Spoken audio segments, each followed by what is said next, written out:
Level 1, the Garage Tinkerer. You're 15 and the car is a 1998 Volkswagen Golf Mach 4 you bought for £450 from a man who genuinely seemed glad to be rid of it.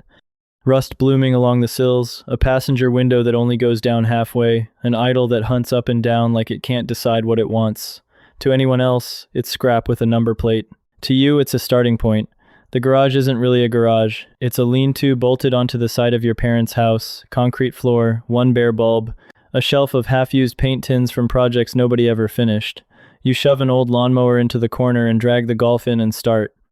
You don't know what you're doing yet, and it matters to say that plainly. You watch tutorials on a phone propped against a jam jar because you don't own a proper stand for it. You pause, go do the thing, come back, rewind because you did it wrong the first time. You round off a bolt head and lose 40 minutes to an extractor kit you had to borrow. You reconnect a vacuum line backwards and the engine idles like it's having a fit until you work out what you did. Every mistake costs you time, sometimes money you genuinely don't have. Every mistake also teaches you something no video fully covers. The first real modification is an intake 3 weekends of research, 1 afternoon of installing it, and the sound changes instantly, deeper low down, sharper on top. It doesn't add meaningful power. At 15, that detail doesn't matter at all. You sit in the driveway with the engine idling and feel like you changed something real. The next job is a set of lowering springs. The first attempt at compressing one without proper tools nearly costs you a finger. You borrow a compressor off a neighbor and go slower this time, and the car finally sits 20 millimeters lower than it did that morning. You drive it round the block for an hour just to feel the difference. This is how it starts for almost everyone who ever gets properly good at this, not in a training program, in a cold garage with borrowed tools, and a stubbornness that refuses to accept not knowing something. Your dad pokes his head in some evenings, says nothing about the state of the floor, just asks if you've eaten. He doesn't understand any of it, not really, but he notices you're out there past dark most nights instead of anywhere else, and that seems to be enough for him for now. Level 2, the meet regular. You're 17. The Golf's been through several versions of itself by now, different wheels, coilovers, a splitter you cut and painted yourself that's slightly off-center if you know exactly where to look. You know this car completely, the specific rattle it makes over one particular manhole cover, the 2 extra seconds it needs to start on a cold morning. You found the local meet scene about 8 months back, a retail park on Sunday evenings, 30 or so cars, and a genuine culture built up around them. The first time you showed up, you felt like you'd walked into a room where everyone already knew each other. You parked next to a stanced Audi, and its owner wandered over and asked about your suspension setup, and you ended up talking for the better part of an hour. The meets teach you things the garage never could on its own. You see builds you'd never have thought to attempt yourself. You learn to tell genuinely good work from things that only look good in photos, and that distinction takes real exposure to develop. Someone points out your wheel offset is wrong in a way you couldn't see yourself in the mirror. Someone else explains, patiently, why your brake bias needs sorting before you lower the car any further. You also learn the culture's particular honesty. Nobody's gentle about a bad build. Because gentleness, there would actually be a kind of condescension. When someone bothers correcting you, it means they think you're worth correcting. You learn to take feedback as information instead of judgment. Your build gets cleaner over that year, not louder or more extreme. Restraint, it turns out, is a much harder skill than excess, and every serious builder eventually has to learn that the hard way. Level 3, the track day driver. You're 19, and someone from the meets invites you to a proper track day, real circuit, timed sessions, beginner instruction available if you want it. You go expecting to be fast. You discover, in the first 20 minutes, that you don't actually know how to drive your own car. An instructor rides along for your first 3 laps and says almost nothing until you're back in the pits, then tells you 3 specific things: you're braking too early and too hard, you're carrying too much speed into the apex and bleeding it off on exit instead of before, and your hands are tense enough on the wheel that you're transmitting that tension straight into the front tires. You spend the rest of the day fixing one thing at a time. The difference between driving a modified road car and actually driving on a circuit is the difference between hearing music and playing it one's passive. The other demands everything you've got. You modify the car differently after that day. Braided lines and higher temperature pads. Fluid rated for sustained hard use instead of the odd hard stop. Better tires, because grip underpins everything else you might add on top of it. Weight comes out that would never leave a road car, rear seats, spare wheel, sound deadening you spent a whole Saturday peeling out with a heat gun. The car gets faster and you get faster at the same time. and it's genuinely impossible to separate the two processes. Nobody tells you this part in advance. The car and the driver develop together, in lockstep, or not at all. A faster car under an undeveloped driver is just a quicker way to repeat the same mistake. A developed driver in an untouched car is already finding tenths that no part on a shelf could have manufactured for them. Level 4.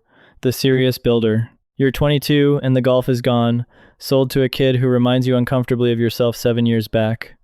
You take that money, add savings, add a loan your mother co-signs against her better judgment, and buy a third-generation Toyota Supra with the factory twin-turbo 6 still intact. A platform with a genuine ceiling nobody's fully found yet. You build it properly this time, not because you couldn't before, but because now you actually understand what properly means. Every part has a reason attached to it. The turbos get upgraded because the factory units run out of flow well below your target output. The fuel system follows because more power demands more fuel. No way around that math. The intercooler gets bigger because heat-soaked air loses density, and density is, in the end, just another word for power. Every decision connects to the next one. Systems thinking you couldn't have done at 15 because you didn't yet understand there was a system to think about. You tune the engine management yourself for the first time, borrowing a laptop and a license from a friend further down this road than you are, spending 2 entire weekends just learning the software before you touch a single parameter on a real car.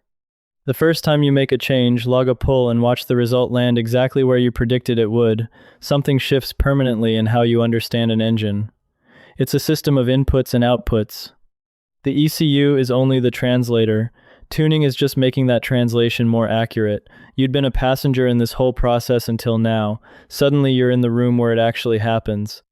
The Supra makes 430 horsepower at the wheels on a conservative first tune, on a dyno at a shop you genuinely trust. Not a number you're estimating, a number with a printed graph behind it.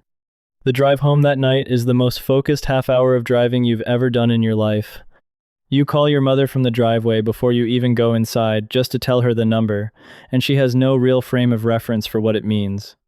But she can hear it in your voice and says she's proud of you anyway, which turns out to matter more than the dyno sheet does. Level 5, the known name. You're 25, and you've got a reputation in the regional scene now. Not fame, just recognition. People share your build threads. Strangers recognize the Supra at events before they recognize you standing next to it. Builders a level above, you know your name because you've asked genuinely good questions and done visible, honest work over several years. You start helping people with their own builds, informally, because a problem's interesting, or because someone trusted you with their car, and that trust is worth honoring properly. A friend's WRX has been through 3 different tuners and still runs rough under boost. You spend a full Saturday with a laptop and a wideband sensor working the problem methodically, and you find a vacuum leak so small, it's genuinely no surprise 3 separate people missed it. The car runs clean for the first time in 2 years. You realize diagnosing is a completely separate skill from building. Building is understanding how parts should fit together. Diagnosing is understanding exactly why they didn't. Both need real knowledge. Diagnosis needs something past knowledge too, a kind of pattern recognition that only comes from having watched enough things fail to recognize the shape of failure on sight. You've watched enough now. You build a front-wheel drive hatchback up to 480 horsepower at the wheels on a platform never designed to hold that, developing a traction solution yourself after the car nearly puts you through a hedge twice during testing. The build gets featured in an online tuning outlet that reaches people you've never met in countries you've never been to. 50-some messages roll in that week from strangers who found it. Level 6, the professional. You're 28 and you're doing this for money now, consistently, which is a different thing entirely from doing it for love with money occasionally attached. A small rented unit, 1 lift, shared dyno time down the road, a laptop running 6 different ECU platforms, and a 3-week waiting list. The professional side reveals something the garage never could. When it's your own car and your own money, you'll accept a certain level of risk on your own timeline. When it's someone else's car and someone else's money, the standard has to be absolute, no negotiation. The gap between a tune that works and a tune that's actually right is invisible to most owners, and it becomes the single thing you focus on hardest.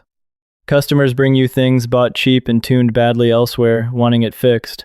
Some of it's salvageable, some of it is genuinely dangerous, and you have conversations people don't want to hear, because you've seen enough engines destroyed by bad decisions to know there are lines worth holding even when someone's upset about hearing it.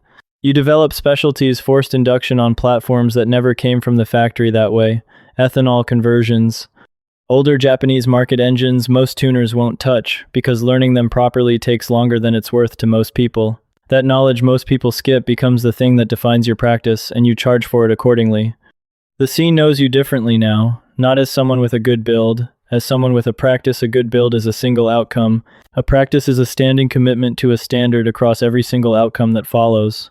Level 7, the shop. You're 32, and you've got 3 bays now, 2 lifts, your own dyno, and 2 full-time staff, one of whom you trained yourself from someone who knew almost nothing about any of this. He's better now than you were at his age because he had you to learn from, and you didn't have anyone quite like that.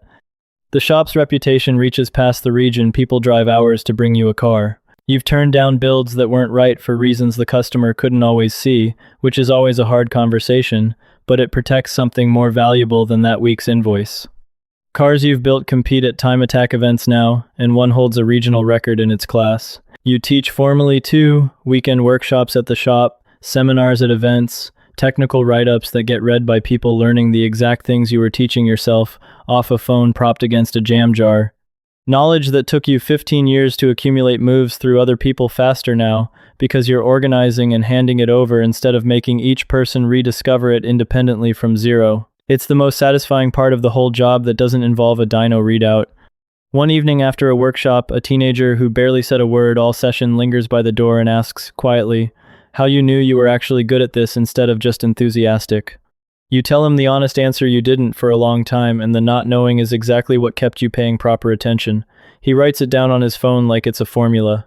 Maybe it is one. The business side turns out to be harder than the mechanical side ever was. Invoicing, insurance, VAT, equipment failing at the exact moment you can least afford to replace it, staff who get sick or leave or need things you can't always give them. You solve those problems the same way you solve mechanical ones, systematically, on the assumption that every problem has a solution once you actually understand it correctly. Level 8, the record. You're 37 and the car sitting in your shop right now is going to hold a world record. Not probably. You've run the numbers 500 times. Every component's chosen with zero compromise. You've tested and retested until you understand every variable in play, and the driver behind the wheel is the best you've ever worked with, and you've worked with people who compete internationally by now. The car is a Nissan Skyline, stripped to its legal minimum weight, and rebuilt around a bespoke engine producing numbers that would have sounded made up 20 years ago. You build that engine yourself over 8 months, not because nobody else could, but because nobody else is going to know it the way you know it, down to every clearance and every tolerance. Record day arrives. The first attempt doesn't set it, it reveals something the dyno never showed, a fuel delivery inconsistency right at the top of 4th gear, under sustained load. You fix it that same evening in a paddock lit by a single work light. The second day the car runs clean start to finish. The record falls by a margin that genuinely surprises even you. You don't post about it right away. You drive home instead, sit in your kitchen with something hot in your hands, and think about a golf in a concrete lean-to with a bulb hanging bare from the ceiling and a phone propped against a jam jar. The distance between that night and this one feels almost impossible to measure honestly, and yet the logic of it, step by step, is completely clear.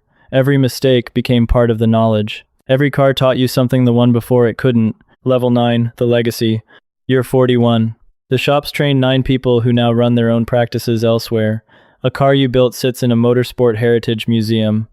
You're invited to speak at an international technical summit and talk for 35 minutes to engineers from manufacturers who built the exact platforms you learned on out of a lean-to. You still do the work yourself, though not all of it anymore. The business needs too much of you for that. But the builds that actually matter, you stay close to personally, because the moment you fully step back, the knowledge you're supposedly passing down starts drifting from real to theoretical. And theoretical knowledge in a tuning shop is a liability you refuse to carry ever.